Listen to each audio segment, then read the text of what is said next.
The world expects a normal royal wedding. A ceremony of rehearsed bows. Predictable smiles. Quiet traditions. But today, something breaks the pattern. The moment Spain's future queen steps into Denmark, the air shifts. And when Queen Margrethe rises to preside over the marriage, everything changes again. This is not just a union. This is the start of a new royal era. The morning begins with a stillness that feels unreal. Streets around Copenhagen Palace absorb the murmurs of thousands gathering for a glimpse of history. Flags ripple like restless hearts. The sky stretches wide and pale, almost reverent. Everyone knows a royal wedding is a grand affair. But this one carries a deeper weight. A future monarch is marrying on foreign soil, under the blessing of a queen who has ruled longer than the bride has lived. Princess Leonor steps into the world's gaze with a calm that radiates far beyond her years. She is dressed in a gown that whispers Spanish heritage and Danish symbolism in every stitch. Her veil drifts with the softness of a promise. Her eyes hold quiet resolve. For a moment, the cameras lose their breath. They see not just a bride, but the embodiment of two royal histories converging. Her arrival at the palace courtyard begins the first curiosity loop of the day. Why did Leonor choose to marry here, in Denmark? Why under Margrethe's presiding authority, when Spain has its own traditions, its own rituals, its own ceremonial gravitas? The answers come slowly, unfolded like delicate petals throughout the day. Queen Margrethe appears at the top of the palace steps. She stands tall, regal, determined, her presence filling the courtyard like a tide. Age has not dimmed her authority. If anything, it has sharpened it. Yet her eyes soften when she sees Leonor. There is no doubt, this moment holds meaning beyond political alliance or ceremonial duty. Leonor approaches, her steps measured, her breath steady, her heart beating through silk and lace. When Margrethe extends her hands, Leonor places hers gently in them. What follows is the first emotional shock of the day. Margrethe leans in, bringing her forehead close to Leonor's in a gesture of rare royal intimacy. The crowd freezes. Even the wind seems to pause. This is not protocol. This is blessing. Inside the palace, the atmosphere deepens. Chandeliers shimmer with restless anticipation. Courtiers straighten their posture, aware that every movement today will be etched into royal history. Spain's delegation moves with quiet dignity, though beneath their formality, a thread of tension pulses. They are witnessing their future queen marry under another queen's watch. And yet, there is pride in their eyes. Leonor is escorted into a private preparation room. She sits for a moment alone, breathing in the hush around her. She thinks of her parents, of the throne she is destined to inherit, of the responsibility she carries into this marriage. Her wedding is more than love. It is diplomacy woven into vows. Legacy tied into lace. She closes her eyes and holds on to the emotional core of the day. Two families becoming one, two kingdoms inching closer, one future shaped by unity rather than duty alone. Music begins to rise through the hall. A soft echo, a pulse of anticipation. The ceremony is moments away. Guests shift in their seats, adjusting royal regalia, smoothing gowns, catching their breaths. They all feel the gravity of the moment approaching. Leonor steps into the corridor leading to the ceremonial hall. Her gown glides behind her like an unbroken river.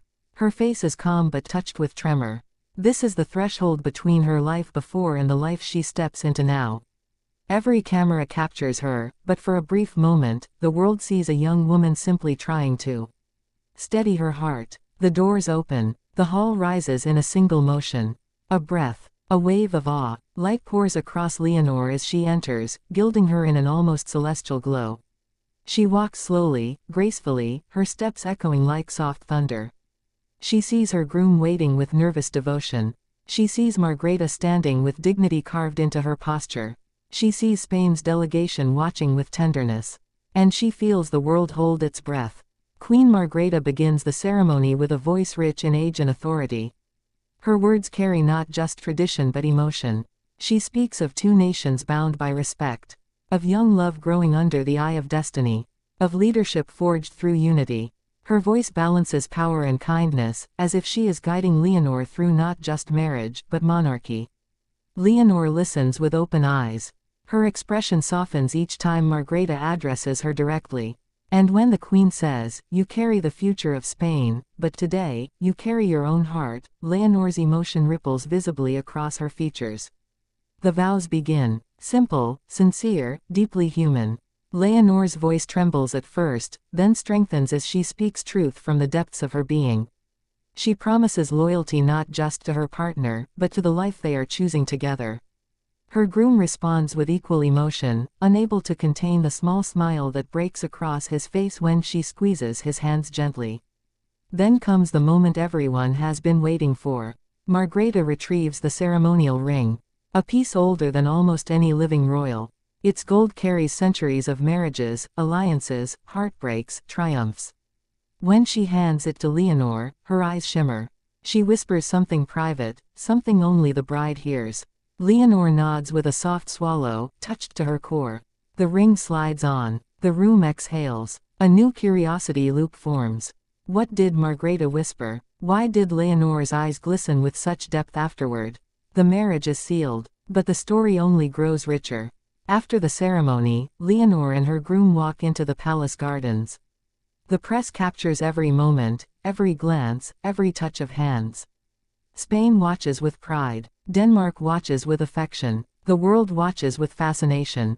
Floral arches sway in the gentle breeze. Birds circle as if offering their own blessing.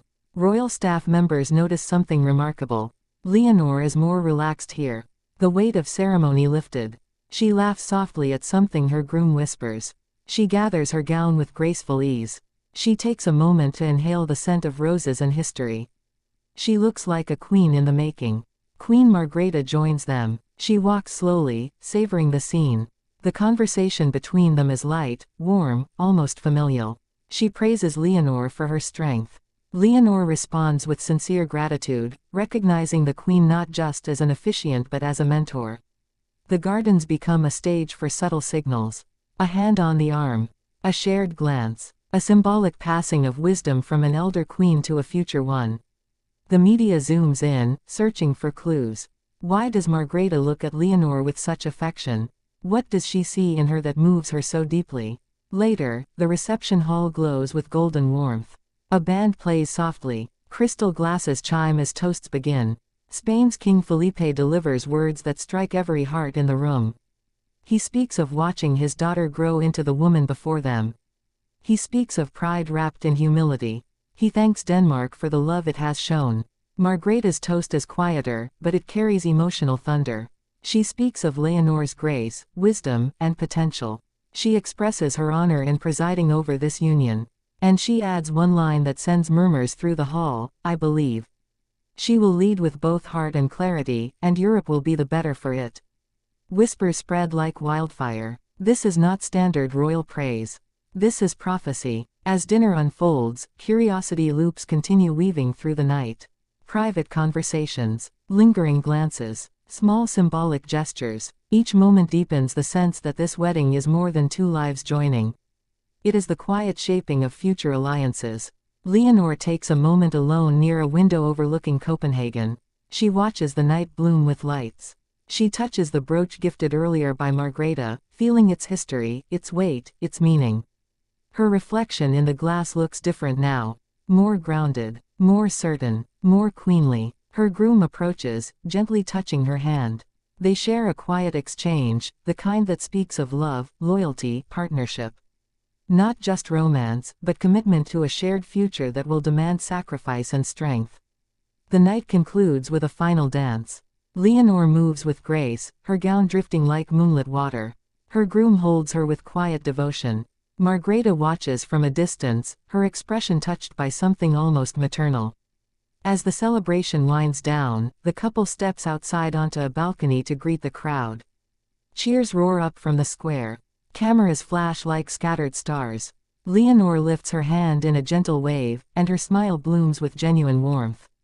She looks radiant. She looks ready. The ceremony, the vows, the whispered blessings, the unspoken hopes. Every moment of this day moves toward one truth. Spain's future queen has stepped into her new life with grace, courage, and heart. Denmark has embraced her with sincerity and affection. Queen Margrethe has presided not just over a wedding, but over the beginning of a new chapter in European royalty. And as the lights dim, the celebrations fade, and the world goes quiet, the story continues, pulsing beneath the surface. Leonor leaves Denmark not only as a bride. She leaves as a queen in waiting, strengthened by love, shaped by legacy, and supported by the blessing of a queen who has seen nearly everything and recognizes greatness when it stands before her. This is not the end of the story. It is the beginning of a reign that has already captured the world's heart.